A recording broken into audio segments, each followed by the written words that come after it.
Peringatan darurat. Darurat.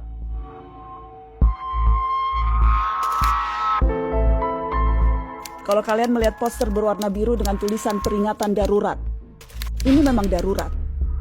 Disebut darurat karena baru sekarang putusan MK langsung direspon DPR dengan membuat undang-undang yang dikebut hanya dalam 1 hari saja.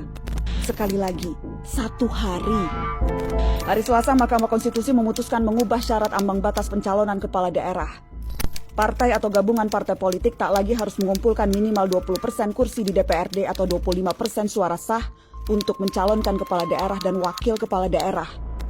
MK juga memutuskan calon kepala daerah tingkat provinsi atau calon gubernur berusia 30 tahun saat ditetapkan oleh KPU sebagai kandidat resmi.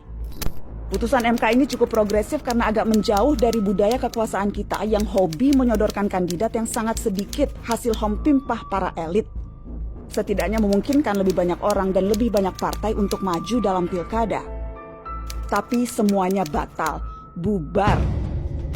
Besoknya DPR memutuskan ambang batas partai untuk mencalonkan pasangan dikembalikan ke aturan lama. Sedangkan usia kandidat diputuskan mengikuti keputusan Mahkamah Agung yang berusia 30 tahun saat dilantik. Sehingga memungkinkan Kaisang yang sudah dicalonkan sejumlah parpol bisa maju dalam kontestasi. Niatnya juga sudah tidak baik sejak awal. DPR mau menyiasati putusan MK yang sudah sangat jelas, mengikat dan final berlaku untuk semuanya. Bikin undang-undang dalam sehari mustahil ada naskah akademiknya, tidak mungkin ada sosialisasi rancangannya dulu. Apalagi mendengarkan aspirasi dan partisipasi kita sebagai rakyat. Ini bukan tentang Anies, Ahok, Kaisang, atau PDI Perjuangan.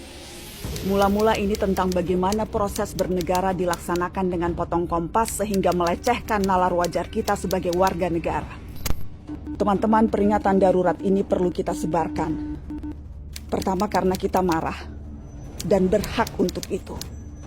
Kedua, supaya sebanyak-banyaknya orang tahu apa yang terjadi di gedung DPR bukan rapat untuk kepentingan rakyat.